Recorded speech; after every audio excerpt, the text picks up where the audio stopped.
Olá, boa noite, tudo bem? Falaremos hoje com o Beto Conte, cara que viajou para 140 países, 139 precisamente, e tem uma longa história de vida para nos contar aí.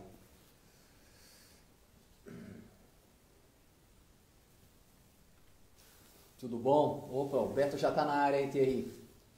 Ô Hélio, tudo bem, cara? Beleza, Fábio?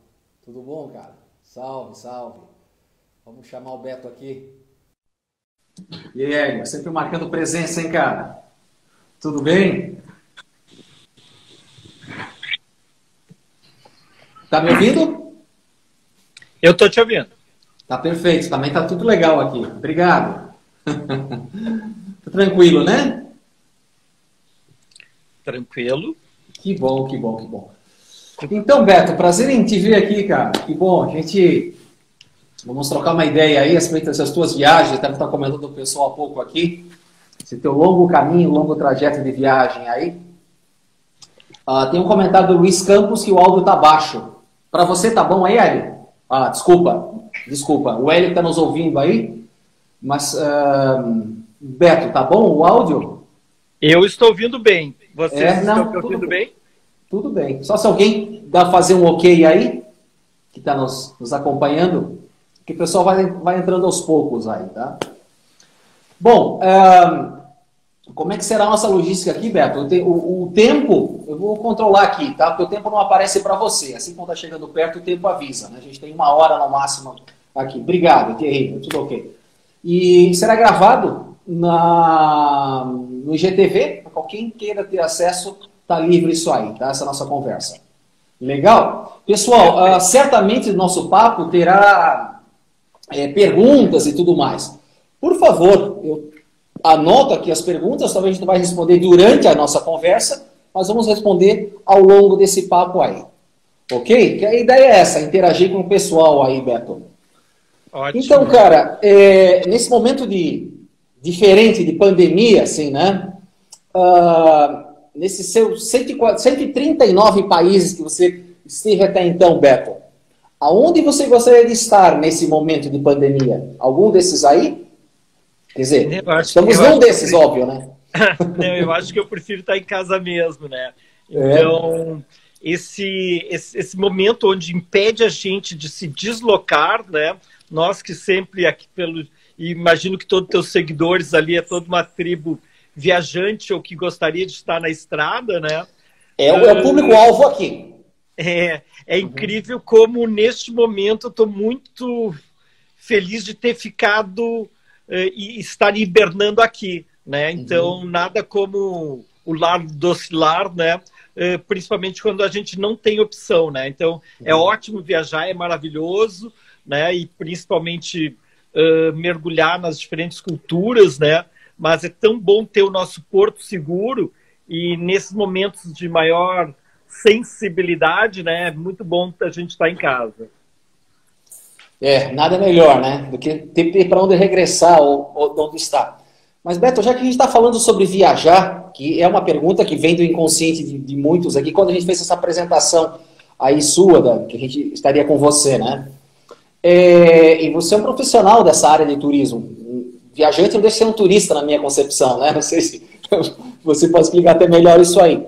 Mas como será após esse momento? O que diz tua bola de cristal aí, Beto?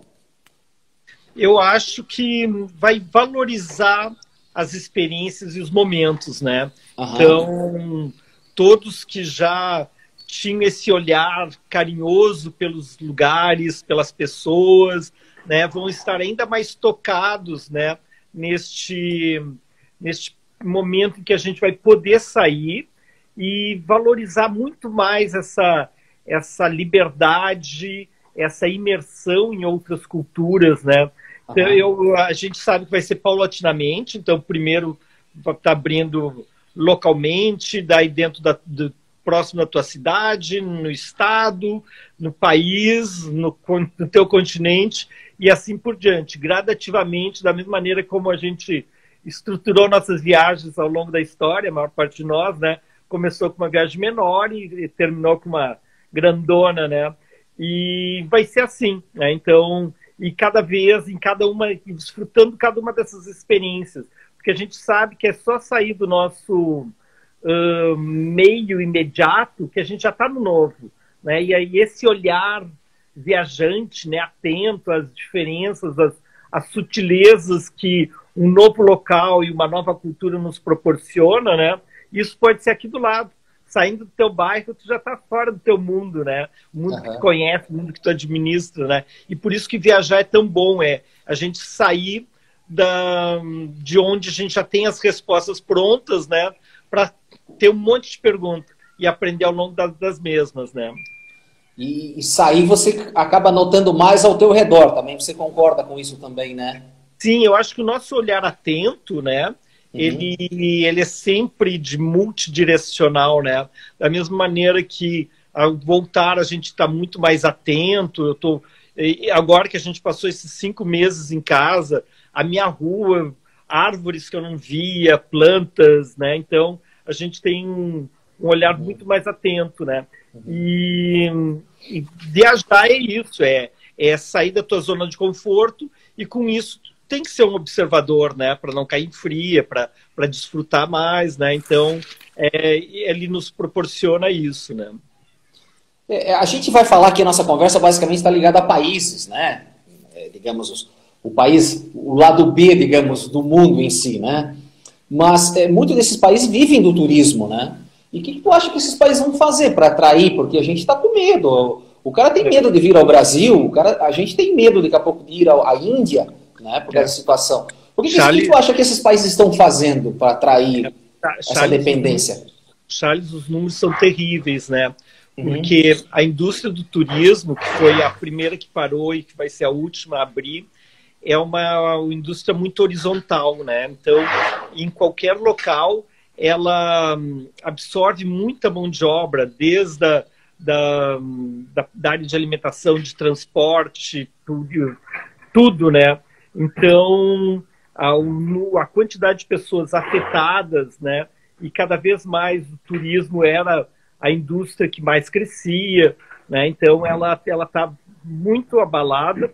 E o que eu imagino que esteja sendo feito em todo mundo é isso, é se voltar inicialmente para o teu público interno, né? Para quando tiver o mundo melhor, né? Poder receber teus visitantes de mais longe, né? Então, o turismo interno é o que está sendo investido no mundo inteiro, da Índia para a França, né, para os Estados Unidos, Nicarágua, qualquer lugar do mundo, eles, com as dificuldades de fronteira, de aviação e tudo mais, estão se voltado a potencializar o turismo doméstico. E o Brasil, então, nisso, aqui no Sul, a gente já tem vários dos hotéis bacanas que já estão lotados até o final do ano, né?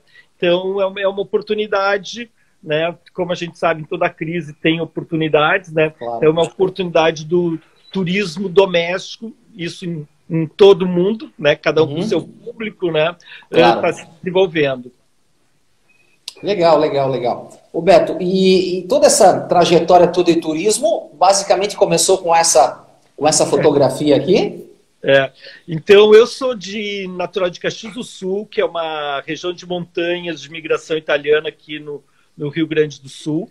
E aos 16 anos, eu fiz o meu primeiro intercâmbio, que é onde passei e terminei o ensino médio em Pittsburgh, na Pensilvânia, e nos Estados Unidos. Foi muito legal, porque lá eu conheci gente de todo mundo, os outros intercambistas da Iugoslávia, que deixou de existir, da Rodésia, que deixou de existir, da Malásia, Singapura, né? Então, um monte de lugar do mundo que até então eu conhecia de livros, de geografia ou de programas, né? Eu comecei a conhecer pessoalmente, e isso me fascinou. Então, desde essa primeira experiência, aos 16 anos, eu já era um jovem curioso, né? Então, desde criança, A Volta ao Mundo em 80 Dias, do Júlio Verne, Simbal e Marujo, suas aventuras, isso sempre me fascinaram. Então, e nesse high school de conviver com pessoas do mundo inteiro, eu tive certeza que eu queria estar conectado dessa forma. Daí voltei para o Brasil, estava fazendo engenharia civil, e essa foto foi um dos meus primeiros meu segundo mochilão. O primeiro foi o Trem da Morte, né, até o Peru, Bolívia e a trilha Inca. E este foi pegando carona e de estrada de Porto Alegre até Ushuaia, né, a cidade mais austral do planeta, né, voltando pelo lado chileno, foram os 3 meses de férias. Então também, e daí se eu já sabia que eu queria ser, né, parte desse planeta, né, essa viagem onde tu teve terra, que é convivendo diretamente com a população local, me mostrou qual que era o formato que eu queria, como é que tipo de viajante eu gostaria de ser, né? Então, essa foi a primeira etapa, né? Você fez um comentário, você era um curioso, e também concorda ao longo de toda essa tua experiência aí, que é a curiosidade que move o homem. Perfeitamente, eu acho que... É uma pergunta induzida, vai. Mas é isso aí, me fascina, né, as pessoas curiosas, porque é como a gente aprende, né? Então, isso em todas as áreas do conhecimento, né? Então, leia e tudo. Eu vejo o planeta como um grande quebra-cabeça, onde a gente vai colocando peças e cada vez o quadro vai ficando mais claro, né? E também mais complexo pelas inter-relações, tudo está conectado. Então, quanto mais eu viajo, quanto mais eu estudo sobre os diferentes peças desse puzzle, desse quebra-cabeça, né, mais eu quero conhecer mais. História, geopolítica, tudo se relaciona e nos faz compreender melhor regiões e o planeta e o momento que a gente está vivendo. Né? Legal. Para quem está chegando agora, o Beto é um cidadão do mundo que viajou aí 139 países, e o Beto acabou de dizer assim, falou sobre conhecimento. Ele tem uma página no YouTube, a gente vai falar sobre isso ainda hoje, onde ele fala muito sobre geografia, história, geopolítica, muito interessante. Aqui tem uma pergunta que passou há pouco, Beto, de uma pessoa conhecida tua, creio, da Ana. Ela diz assim, lembro bem, tenho cartas tuas. Ana Rosti... Ana Rostirola, Ana Beia, lá de Rainha do Mar. Né? Então era muito legal, porque eu sou vintage, né? Então a gente era da época pré-internet, então se escrevia, né? Então era muito legal, porque isso que eu sinto falta, né? Cada vez mais a gente tem que viajar mais longe e mais para lugares mais remotos, né? Para sentir aquilo que antigamente a gente sentia, de estar desconectado, de ter que estar descobrindo ao longo do caminho, porque hoje a gente já sabe tudo antes de ir, né? Então, a questão de ser surpreendido, que é tão legal, né? Que ao ser surpreendido mexe contigo e ao mexer contigo te transforma, né? E eu acho que sim, eu acho que nas antigas, né? A gente era mais surpreendido porque a gente tinha menos informação e com isso a gente aprendia em loco, né? Muito. Que legal. E falar em loco, tem essa segunda imagem tua aqui, que é uma imagem muito hippie trail, digamos assim, né? eu sempre trago aqui, digamos, uma coisa, eu gosto de disco de vinil. Hoje eu trouxe uma imagem da Jenny Joplin aqui atrás, então que remete a isso aí, né? O que é essa imagem, Beto? Isso, então depois de ter feito no Brasil eu fiz aqui na URGS Engenharia Civil, e daí estava fazendo arquitetura, e quando eu me formei na minha primeira graduação, eu queria ter uma experiência de trabalho, né, no exterior. Eu já tinha tido uma experiência de estudo, eu queria uma experiência de trabalho. Então eu fui trabalhar na Iugoslávia, né, na época ainda Iugoslávia, em 1985, e na Macedônia, e foi bárbaro, né? Então tá num país socialista, de autogestão, né, em plena anos 80, né, quando 5 anos depois teve o desmembramento desse país, né? Ainda era depois foi para a Suíça, né? Tito, né? Oi? Ainda o presidente lá era o Tito, é isso? O Tito morreu em 1980, então sim, era antes, bem na metade entre a morte do Tito e a morte do país. Né? Tá bom. E daí depois eu fui para a Suíça, em Lausanne, dentro da minha área específica técnica de então, né, que era patologia de estruturas de concreto armado. E daí passei naquele semestre, quando chegou o inverno, né? Cheguei e disse, vou ter que dar uma escapadinha, né? E eu tinha emendado a graduação com o trabalho, com a especialização, né? Então ela estava muito enlouquecido para ir para a Ásia, né? Daí eu fui, e a Ásia, que era para ser só as férias de inverno, né? Aquele recesso aí entre Natal e Ano Novo mais um pouco, eu acabei me encantando, disse, não, daqui eu não volto. E acabei morando 1 ano na Ásia, e essa foto aí é significativa de um desses momentos, a gente está no Potala, e no Tibete, e daí passei 5 meses na Índia, fui para o Paquistão, fiz a travessia do Passe Punjab até Xinjiang, na China. Aqui estou na fronteira de Peshawar com o Afeganistão, onde na época os Estados Unidos apoiavam os Mujahedins, né, que eram os Freedom Fighters, né, para derrubar o regime pró-soviético de Cabul, né, e que depois eles vão ser os talibãs que os Estados Unidos estão combatendo até hoje. Eles criaram os demônios, né. Então, e aí eu estou na fronteira. Então foi 1 ano inteiro de experiências fantásticas, e principalmente por lugares que eu nunca não. Eu acho que eu sempre quis ir, né? Mas não imaginava que ia ter a oportunidade, né? E bem aquele sem lenço e sem documento, né? Que era tão legal, né? De ir programando o roteiro. Era uma página em branco que eu ia construindo, né? Ao longo da estrada, né? Então, naquela viagem que eu tinha feito até o extremo sul da Argentina, eu conheci a Alejandra, uma portenha, e que trabalhava com cruzeiros, e daí ela estava indo para a Europa, soube que eu estava indo para a Ásia, e acabou indo se encontrar comigo, e a gente viajou 8 daqueles 12 meses juntos, né? Então era bárbaro, porque cada dia a gente decidia que iria fazer o próximo. Hoje, eu que trabalho com turismo, que planejo e organizo day by day tudo, né? Era tão legal ser totalmente livre como se era, né? E não tinha internet, então não estava conectado no Brasil, as informações a gente eu recebia, os pessoal da antiga que deve conhecer, eu recebia as correspondências na Poste Restante, que era um setor dos Correios, onde eu dizia, daqui 1 mês eu vou estar, sei lá, no Nepal, em Katmandu. Então eu ia lá no Correio e tinha lá um setor onde estavam minhas cartas guardadas, né? E, então era muito, muito legal isso, porque tu te fazia viver o momento. Isso que eu fico muito triste quando eu vejo pessoas que estão com tempo, oportunidade, tudo, de estar mergulhando numa outra cultura e aprendendo com isso, e estão conectados com casa, com a família, sabe, não saíram do seu meio, né? Quando viagem é exatamente isso, é se libertar do teu meio imediato e poder vivenciar algo novo e inédito, né?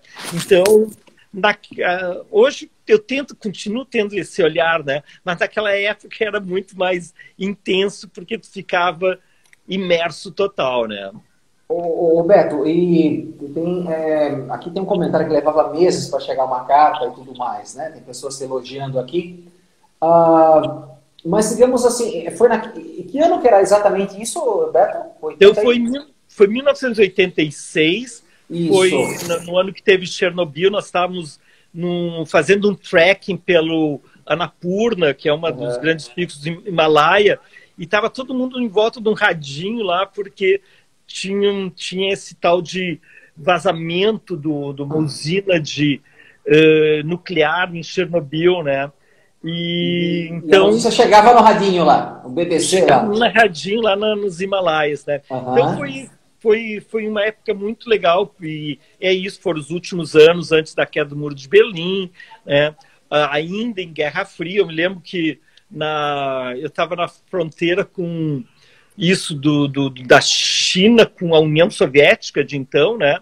E tinha os americanos que eles estavam ali estudando as línguas cazaque, kirguiz, que certamente iam ser espiões, né, e fomentar os movimentos de independência dessas regiões, né? Então, o que eu acho muito legal em viajar, e por isso que a gente tem que ter tempo e tem que estar disponível e aberto, é sentir parte dessa história, né? Me lembro também, numa outra momento, eu estava lá no Caxemir, no norte da Índia, que tem aquele conflito com o Paquistão pela posse do Caxemir, né? E estava tendo uma meio que guerra civil, né? Então tu tá no meio do conflito, ou qualquer conflito que seja, melhor que não seja armado, né? Mas qualquer conflito social, o que faz que tu entenda melhor, que a gente não está circulando pelo mundo só para ver as belezas, é muito legal ver as belezas, né? Mas é muito mais legal a gente conhecer as histórias das pessoas, dos povos, da cultura, né?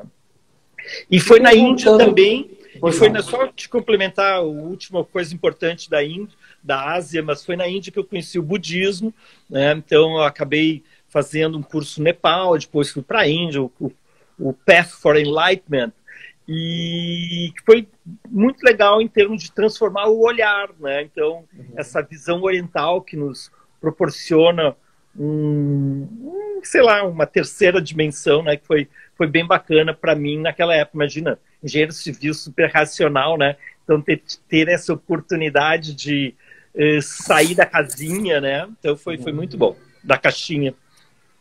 Como é que era naquela... A gente está falando daquele período na Ásia, né? O período era muito distante, porque, queira ou não queira, a gente é muito criado nessa coisa do eurocentrismo, que o mundo começou na Grécia, né? Naquela região e tudo mais. Mas você vai na Ásia, você vê coisas de 4, 5 mil anos, né? Você vê que o mundo já acontecia lá, né? Mas, dentro disso, Beto, a gente vê essa questão de passar de uma fronteira para outra. Hoje a gente comentamos um pouquinho sobre o Paquistão, né? Hoje, para a gente é impossível ir no Paquistão, por exemplo, né? Sei lá, solo de alguma forma, enfim. E como é que eram os vistos? Você falou em Tibete, né? Hoje, para ir ao Tibete, não é simplesmente vou sozinho lá e tal, né? Como é que era naquela época, comparando o mundo de hoje, Beto? Conseguir esses vistos, essas... Sim, não, tudo era mais desafiador e por isso mais prazeroso cada uma das conquistas, né? Então eu estava no Nepal, tentei conseguir o visto para entrar no Tibete a partir do Nepal, que faz fronteira, não consegui. Daí fui para a Índia, daí fui para o Paquistão, e daí estava no Paquistão quando foi aberto, né, nessa foto aí, quando foi aberto... A barba já diz, né? O Kundera Pass, que é o que tem uma estrada que agora eu vi que está lindíssima, né? O Karakorum Highway, que tinha sido aberto entre a China e o Paquistão exatamente para transporte de produtos entre esses dois países, lá no fim do mundo, né? Então, levei vários dias para ir de Lahore até a fronteira, e uns paisagens fantásticas, né? Ali que tem o K2, o segundo maior pico do planeta. E quando a gente chegou na fronteira, eles olharam aquele passaporte, porque eles só recebia paquistanês entrando na China, né? E vice-versa, né? O que esses caras querem? Quem são eles, né? Daí fui até que eu desenhei um mapa das Américas, do Brasil, e daí o Pelé que nos salvou, né? Então eu disse, Brasil, South America, Pelé, então daí que eu sei que identificaram e nos deixaram entrar, mas nem podia deixar entrar, porque o Xinjiang na época era off-limits. Como vocês sabem, a China, até, sei lá, 20 anos atrás, ela era muito mais restrita, né? E o Xinjiang era off-limits. Daí a gente entrou no Xinjiang, em Kashgar, na borda do deserto de Taklamakan, e daí, mas daí a gente não podia sair, porque a gente tentava comprar o ônibus para Urumqi, mas eles não nos vendiam, porque a gente não podia estar aí. Também uma questão chinesa ali. Não. Eu não me comprometi em vender. Se tu está aqui, eu não sei como tu entrou, mas não, até que a gente conseguiu falsificar uma carteira de estudante chinês para poder comprar essa sair de Kashgar e chegar... Falsificar um documento na China é ter coragem, hein? Mas e daí foi um estudante de chinês, um estudante ocidental que estava lá, e daí a gente comprou numa livraria uma carteira, sei lá, que podia ser de qualquer coisa. Daí ele escreveu e daí aceitaram, mas eu acho que eles queriam que a gente saísse daí, né, os indesejáveis, né? E daí a gente deu toda a volta e entrou pelo Tibete, então, por terra, vindo a partir da China, que foi bárbaro. Então, uma caminhada que a gente fez, que foi a trilha até o campo base do Everest, foram 7 dias né, vocês hoje todos imaginam como é que se faz uma expedição que a gente vê na televisão, toda cheia de equipamento. A gente fez sem nada, sem mapa, sem nada. Era um suíço que tinha ido, ele nos desenhou num guardanapo os povoadinhos, as travessias de montanha. A gente chegou até Rombo, que o Thierry foi ali, que o Thierry que está nos ouvindo, né? Chegou de Jeep até lá, que é o mosteiro mais alto do mundo, e é o último local antes do campo base do Everest, né? Então foi muitas experiências bárbaras, né? Então, mas isso foi o início da história, né? A partir daí, então, neste ano eu vi que o que eu gostava de fazer, o que eu estava curtindo muito era tudo isso, aprender o novo, e daí no Caxemir, né, em Srinagar, que eu pensei, pá, que legal se minha vida pudesse ser assim, mas que pena que eu vou ter que voltar para a Suíça, que eu já tinha transferido um semestre, já tinha transferido outro, né? Mas por que eu tenho que voltar? Por que eu não posso trabalhar com isso, né? Fazer isso minha vida? Daí eu pensei que eu queria trabalhar ou com história, com jornalismo, ou com línguas, ou com viagens. E no final, né, acabei voltando para a Europa, indo para a África, e daí quando eu voltei para o Brasil, então eu encontrei no STB, Instituto Travel Bureau, que é uma empresa que eu represento até hoje, há 32 anos. A minha empresa aqui em Porto Alegre se chama Trip and Travel, e ela é representante do STB e tem a Chancela Virtuoso.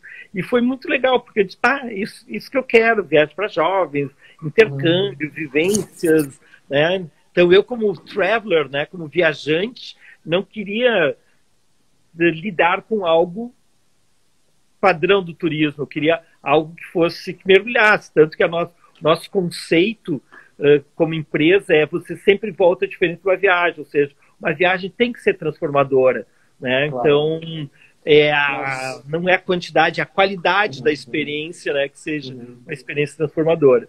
E daí foi muito legal porque a partir daí eu consegui manter viagens regularmente dentro da minha história de vida, viajando, sei lá, 3, 4 vezes por ano, entre trabalho e lazer, e tá bem legal. Então, quando começou essa pandemia, né, como é que eu vou fazer, né, de ficar agora todo esse tempo? Eu comecei a resgatar, né, então eu já fazia apresentações, né, da mesma maneira que a gente está conversando aqui. Se quiser avançar para a próxima foto, aí já... que, na verdade, é o seguinte, esses comentários, eu já tenho programado aqui essas perguntas. Perfeito. Eu queria fechar aqui, e intercalando, digamos, respondendo umas perguntas do pessoal que fez aqui, Beto. Okay. Eu tenho essa sequência de falar também dessas coisas aqui, de acordo com as fotos, viu? Perfeito. Aqui, uma pergunta, questão do futebol. A pessoa fala assim, quando a gente sai por aí, sempre tem alguém, a Du, né? O Du, eu não sei, Du. Sempre compara o brasileiro com o futebolístico. Naquela época de viagem, como você falou, olha, tem esse passaporte aqui, também se falava já o futebol, lembrava alguma coisa do futebol do Brasil, naquele tempo sem internet? Sim. Sempre foi futebol? Sim, o Pelé, hoje em dia, o Neymar, né, sempre o Pelé da época, né, e naquela época o Pelé já não jogava futebol há décadas, né, mas continuava sendo o nosso grande embaixador, né. Então, sim, o Brasil tinha uma imagem positiva pelo planeta, né, em função do futebol, em função das novelas, né, que eram as informações que se tinham. Hoje, né, como a gente, né, estamos todos mais conectados e se tem mais informação sobre tudo, né, mas antigamente, sim, o futebol, nossa qualidade de futebol era o grande diplomata, né. Legal, legal. Respondendo uma pergunta das pessoas aqui. O Thierry disse assim que ninguém faz roteiro melhor que o Beto. Legal. Não, eu gosto dessa questão, como é hoje em dia, eu como profissional tenho que organizar, né? Então a questão de qualificar e quantificar, aproveitar o máximo tempo, eu acho que eu sou bom nisso, né? De tentar colocar o máximo possível dentro do tempo disponível. Essa imagem aí é a imagem ela não ficou exatamente do tamanho, mas vamos lá.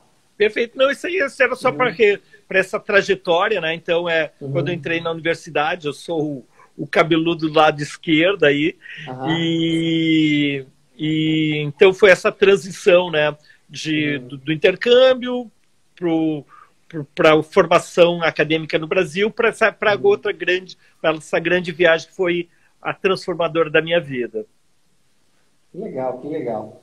E essas imagens aqui, Beto, tem 4 imagens aí. Então isso aqui era um representativo deste ano sabático, né? Então, o ano sabático é um ano em que a gente sai do que a gente está fazendo para fazer algo muito diferente, né?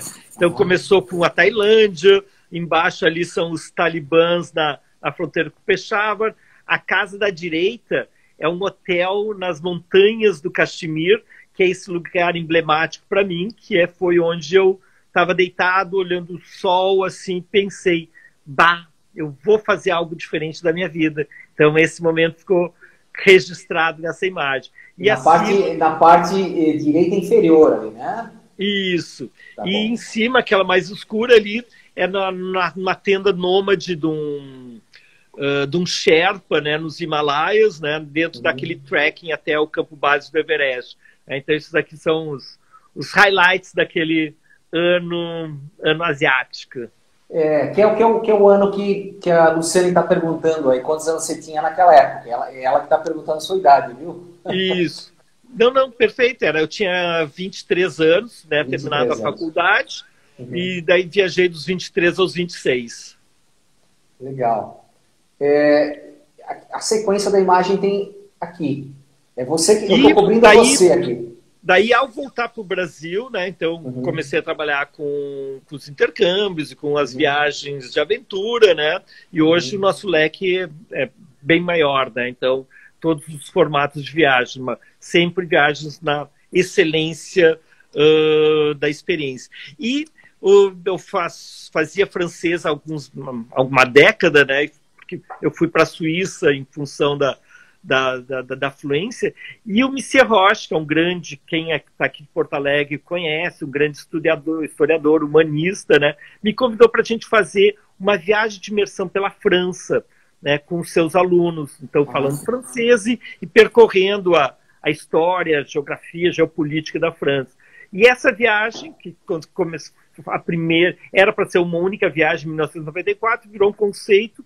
E hoje nós estamos há 25 anos fazendo nossos Grand Tours, já foram 70 países, né, ao longo dessa história, sempre com esse olhar que o Monsieur Roche nos transmitiu, né, que é um olhar atento, dialético, de ver o conjunto, as conexões que tudo tem, né. Então eu sou muito grato ao Monsieur Roche, né, por esse olhar que ele nos passou. Então, muitos nossos, eu imagino que vários dos fãs do Monsieur Roche estejam aqui assistindo também. Infelizmente, ele faleceu, né? Mas ele foi um grande mestre. Né? A maior parte dos diplomatas gaúchos, né, passaram pela formação do Monsieur Roche, que preparava eles para o exame de Itamaraty, na parte de história, geopolítica e francês. Pois é, falando em história, geopolítica e francês, eu assisti alguns episódios. Você tem esse canal lá no YouTube, né? E conta um pouco pra gente qual que é essa ideia das 40 edições, que já tá rolando algumas lá, né? Perfeito. Qual que é essa sacada do canal, o Trip and Travel lá do canal? Então, gente, quando começou a pandemia e o isolamento, o distanciamento social, né? Eu disse, comecei a organizar meu material. Eu disse, não, é uma oportunidade de compartilhar de uma forma mais didática, talvez, e mais organizada. Então, daí que saiu a série Beto no Mundo. Então, no YouTube, youtube.com/Trip Travel Tour. E ali vocês vão ver toda, ou põe no YouTube só Beto no Mundo e tu vai cair ali direto na minha série. Então são 30 episódios, começou em maio, vai até dezembro, toda segunda-feira, sempre às 19 horas, né, apresentando algum destino. Então a gente esteve no Cáucaso apresentando Armênia e Geórgia, agora a gente na Península Balcânica, onde já percorremos a Romênia, a Bulgária, a Macedônia. Segunda-feira a gente entra na Sérvia e Montenegro, depois vamos para Bósnia, Croácia e assim por diante. Então está sendo muito legal, porque é um pouco mais longo que aqui a nossa conversa hoje, é de 1h30, 2 horas, onde se dá para aprofundar bastante em todos os aspectos, né, da história da geopolítica, a constituição e desmembramento de um país ao longo do processo, né? Então, convido vocês, e é pelo Zoom ou pelo YouTube, né? Então, e se para se inscrever, para ver toda a programação, pode entrar na nossa página, que é triptravel.com.br/eventos. Né? Depois o Charles coloca aí tem mais uma no final tem mais uma aqui. Mas, Beto, esse tem um interesse que você tem lá... De qualquer maneira, o que é legal para mim é reler, porque nós, como profissionais da área, a gente organiza uma viagem, vai e volta, e depois já está pensando na próxima. Então, esses 5 meses, né, a cada semana, eu estou podendo revisitar um lugar afetivo do planeta, né? Então, e ao longo da semana eu releio, vejo filmes, né? E sem compromisso de estar indo para lá, eu vou estar indo virtualmente, conduzindo vocês virtualmente. Então está sendo muito prazeroso esse novo formato, um formato mais leve, menos compromissado, né? Sobre esses formatos, justamente assim, você tem aquele apanhado histórico, você tem um grande interesse pela história, pela política, pelas guerras, então você comenta muito desse interesse país a país, né? E, Beto, e essa admiração, digamos assim, o que você nota ao longo da história? Então, eu noto assim, você já falou de Gengis Khan bem no início, né? Você estava lá no Cáucaso, na região, teve na Romênia, recente e tudo mais. Essa história, digamos, de conquistas, o mundo ele passa de uma mão para outra, você analisando agora do que você está lá apresentando, são 2 horas, 1h30, 2. Você nota assim que o poder em si do mundo ele passa de uma mão para outra, essa questão sempre está baseada em guerras e conquistas. Existe uma associação, talvez, desculpa, terminando a minha pergunta, todos aqueles capítulos, existe uma associação, digamos, você nota que existe uma conexão entre aqueles países com a história deles como um todo?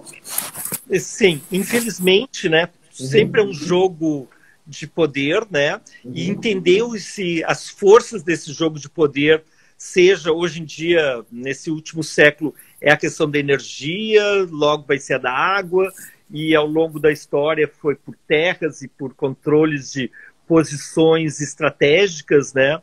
E principalmente agora a gente estava vendo, enquanto nós estamos estudando a Península Balcânica, que é o ponto de encontro, o ponto de choque, né, entre a Europa e o Oriente Médio, da mesma maneira que o Cáucaso era entre a Rússia, a Pérsia e a Turquia. Então são sempre a história dos poderosos, né? Então as diferentes civilizações que sobem e crescem, entram em conflito com as outras, né? Então, sim, na história da humanidade é as guerras e as conquistas que vão determinar. O que eu acho interessante, nós como curiosos, né, é de entender todos esses jogos, e até para entender hoje em dia qualquer conflito que exista, né, que tem sempre alguma força maior atrás, né, que está ligada às grandes potências ou às grandes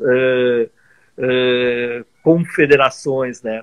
E sim, mas o legal, eu acho, é combinar as duas coisas, né? É ver esse macro, mas ver o mínimo humano, né, da pessoa com quem tu vai conviver naqueles locais e das histórias de vida que tem. Então, essa combinação das duas coisas, do macro genérico, né, e com o detalhe humano, pessoal, que são... Por isso eu tenho convidado pessoas para falar, porque é muito legal de ter o relato de experiências. A questão dos armênios que nós tivemos, eu convidei um descendente de um sobrevivente do genocídio, né, na Geórgia, a nossa guia georgiana, né, que dá o toque humano, né? Então, para não ser uma questão acadêmica sobre história, é história viva, é história humana. Por isso, nós como viajantes, nós temos esse privilégio de poder ter todas essas informações acadêmicas, né? Mas que a gente vai aplicar no dia a dia, nesse olhar de ver as coisas que acontecem. Né? Então, claro. Por exemplo, no Cáucaso ali, a questão de ter 3 países com 3 línguas, com 3 escritas, com 3 religiões, né? Fica tão claro conforme tu vai vendo os conflitos e as alianças entre eles, e isso que viajar nos oportuniza, né? De sermos os protagonistas dentro de uma história viva, né? Sim, claro. Só para repetir o Cáucaso que a gente está falando aqui, Armênia, Geórgia, são 4 e Azerbaijão. países. Azerbaijão. Sim. Tá, Tem então, uma pergunta... entre o Mar Negro e o Mar Cáspio, entre a Rússia e a Turquia, esses 3 países. Lá naquela região. Tem uma pergunta aqui, semanalmente eu me falo, são as segundas-feiras, a que hora, Beto? Às 19 horas. Às 19 horas. Respondendo uma pergunta que está aqui na tela. Entrar pelo Zoom ou pelo YouTube. No Trip Travel. No final eu vou deixar aqui também, deixar isso. A gente está se encaminhando, temos mais 20 minutos. Ô Beto, você falou dessa questão de países e tudo mais. Uma coisa assim que o Brasil tem uma relação muito grande, a gente tem uma imigração muito grande dessa região, até a questão de negócios também e tal, tem muita de origem, eu conheço muita gente que vem dessa região, a gente do Oriente Médio, né? Então você como um viajante aí do mundo, de 140 países, você vê que a gente falou dessas, que você fala no teu canal lá, né? Das etnias, guerras, conflitos, parece que tudo afunila no Oriente Médio. Então, você também tem essa impressão que as guerras, os conflitos, esses problemas, entre aspas, no Oriente Médio, vai levar gerações para essas coisas mudarem, para essas coisas normalizarem. Né? O Oriente Médio... Tudo para ali, né? Um espaço muito pequeno, né? O Oriente Médio é o ponto de encontro da África com a Ásia e com a Europa. Então, é o eixo roteador, né? Então, a Rota da Seda terminava aí e está dentro... Está bordeado pelo Mediterrâneo, dos fenícios que faziam as rotas comerciais.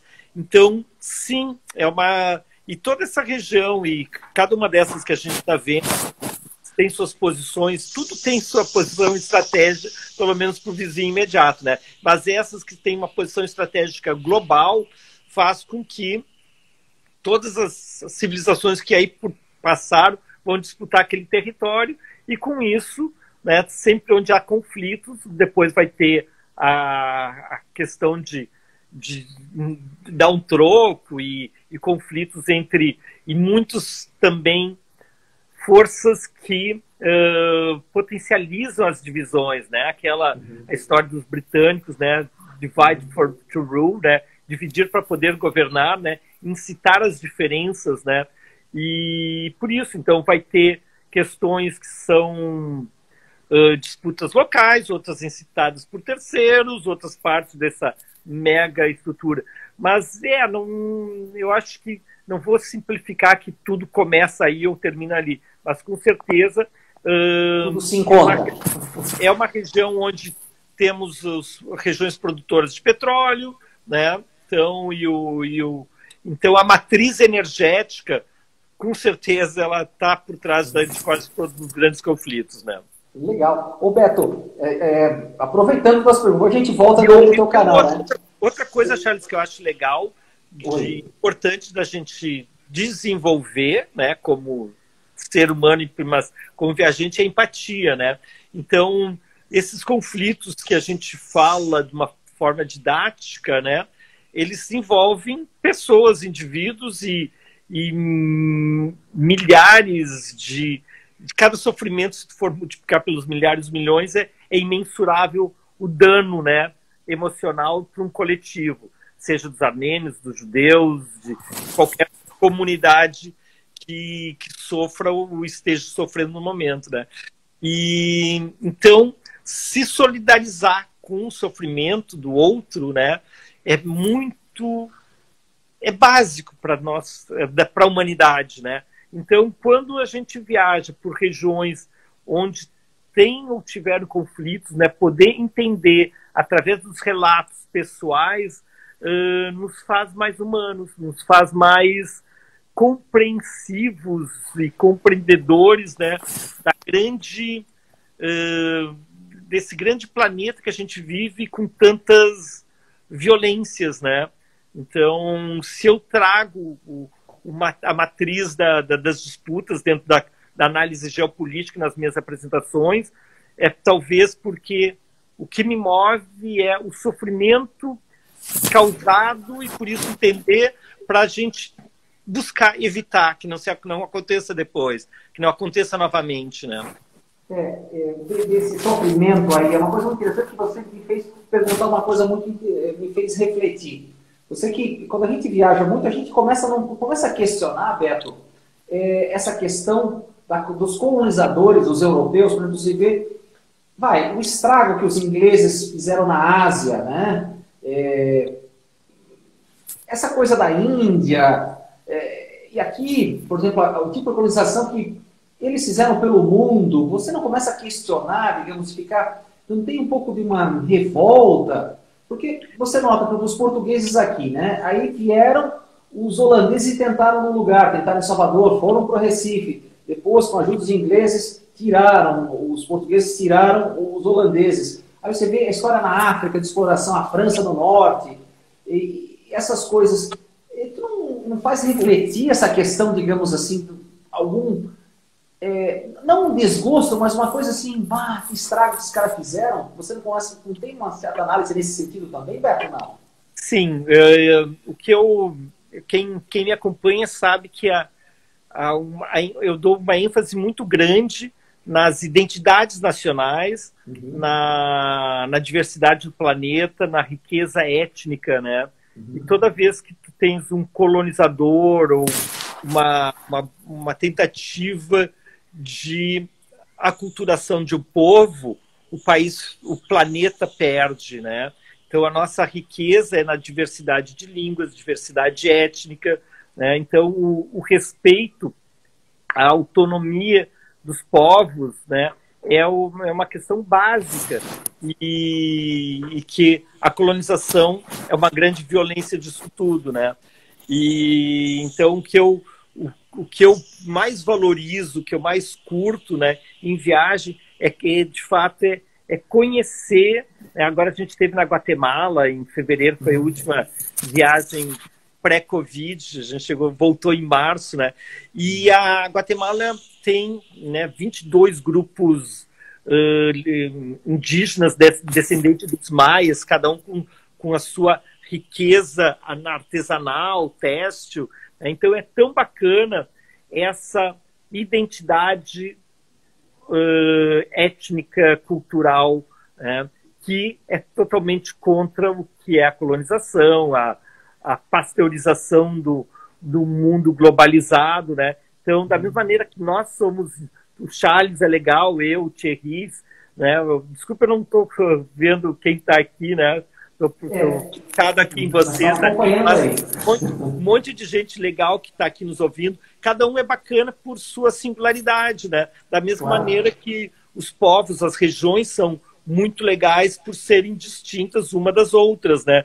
De que nós aqui no Rio Grande do Sul somos diferentes de vocês em Santa Catarina, temos muita coisa igual, mas é muito legal ter a minha identidade, né? Eu digo que a minha identidade é, né, de descendente de imigrante italiano da Serra Gaúcha, apesar de já ter abandonado há 40 anos a Serra, né? Mas é o meu noiô, é a minha essência, né? E cada um vai ter isso. Então, eu acho muito legal o nosso olhar pelo planeta disso, de poder identificar e usufruir e apreciar toda essa diferença e como cada um tem orgulho, né, da sua cultura, sem cair no outro extremo, que é do nacionalismo, que gera outras... ou não olhar para o outro quando se olha só para si, né? Mas é muito bacana a gente valorizar nossas singularidades. Por isso eu não fiz essa pergunta para você, uma pergunta óbvia, né? Que tem quando você tem um cara que viaja para 139 países. Qual é o teu favorito? É difícil, é uma pergunta que não... é muito difícil, né? Eu te respondo, né? Em termos de país, se eu fosse viver num outro país, eu provavelmente viveria na Nova Zelândia, né? Uma pequena nação, bastante igualitária, um grande país de classe média, né? Onde praticamente não tem violência, só com o jeito como eles lidaram com a Covid, aquela primeira ministra deles maravilhosa, né? E ligado com natureza e esportes, né? Então tem tudo a ver. Eu gostaria, se fosse viver em outro lugar, viveria na Nova Zelândia. Em termos de relação cultural, é a França, com toda a sua diversidade regional, da gastronomia, dos vinhos, de toda a tradição cultural que eles nos deixaram. Em termos de, aqui nas Américas, a Costa Rica, que combina também natureza com os parques nacionais, né? A Guatemala pela diversidade étnica. Na Ásia, o Sudeste Asiático em geral, né? Talvez o Laos em particular, e a cidadezinha de Luang Prabang, que parece o tempo parou. Um outro lugar para trilhas, para caminhadas é o Quirguistão. Você moraria em Luang Prabang, então? Seria a pergunta do Thierry. O Quirguistão, na Ásia Central, que teve fechado durante todo o período soviético, então é um paraíso para montanhistas, né? Então, se fala Quirguistão do novo Nepal, né? Isso. E daí o Quirguistão é o Nepal de antigamente, né? Então o Nepal hoje tu faz fila para fazer um trekking, né? No Quirguistão tu tem as montanhas todas para ti, que é muito legal. E na África, o lugar que mais me fascinou foi Mali, na África Ocidental, o Mali dos Tuaregs, do rio Níger, de Timbuktu, né? Foi fantástico, assim, uma viagem. Porque viajar é uma oportunidade de a gente viajar no tempo e no espaço, né? Coisas que tu não vive aqui, então se transportar até a época das caravanas do deserto, né? Então foi bárbaro, e o que eu curto de viajar é isso, né? De ir para uma outra dimensão, tanto temporal quanto espacial. Nós estamos se encaminhando para o final aqui, temos aí mais uns 5, 6 minutos. E lá no início você fez um comentário sobre o budismo, né? Quando você teve a primeira vez. Hoje essa questão de... você gosta dessa ideia do budismo ao longo de... Sim, então... Seria a admiração pelo budismo? Eu não consegui manter práticas, né? Mas como filosofia de vida, como filosofia, né? Com certeza é uma que eu admiro muito, né? Então, como, né, se acalmar, ter essa visão de cima, né? Que eu acho muito legal. Né? Caminho do meio, né? Então a gente você vê que eu falo muito rápido, que é muita coisa, né? Então acalmar essa mente, eu acho, é um exercício desafiador, mas que me faz bem. Né? Que ótimo te ouvir. E aqui, Beto, aqui tem teus dados aí, né? Ali está o endereço. Ali tem um WhatsApp, gente. Então me manda só uma mensagem com o teu nome, que eu te adiciono na minha lista de envios dessa série Beto no Mundo, e depois tem as gravações que ficam no YouTube. Então só me manda uma mensagem aí: oi Beto, me acrescenta na tua lista de divulgação, que daí eu não mando muita coisa, é uma vez por semana que eu mando o convite, né?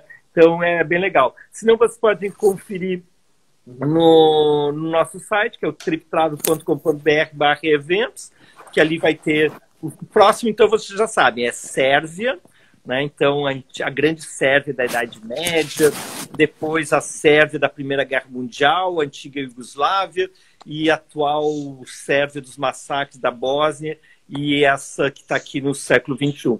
E vai ter o Tiago, que é um brasileiro que mora na Sérvia, que vai estar aqui com a gente, na segunda-feira, às 19 horas. E embaixo tem aí o canal do YouTube, né? Então, youtube.com/triptravel tour. Ali vocês vão ter os 15 episódios anteriores já gravados, né? Eu falo que hoje, como o Charlie disse que era só 1 hora, eu disse, tem que falar tudo em 1 hora só, né?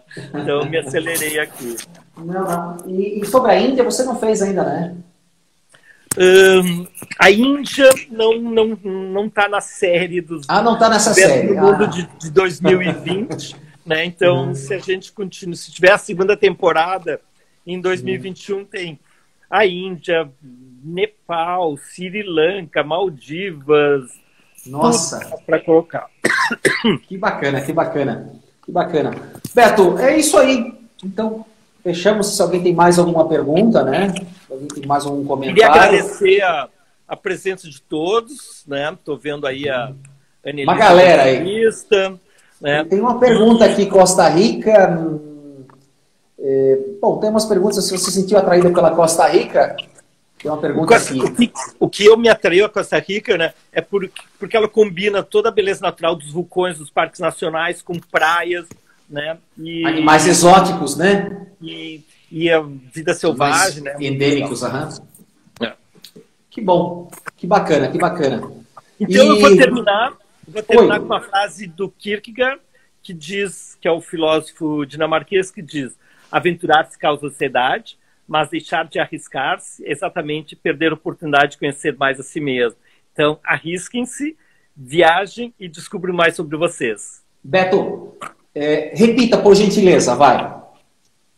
Aventurar-se causa ansiedade, mas deixar de aventurar-se é perder a oportunidade de conhecer mais a si mesmo. Legal. Obrigado a você, obrigado a quem nos acompanhou. A gente vai gravar essa live aqui. Muito obrigado aí. Tá?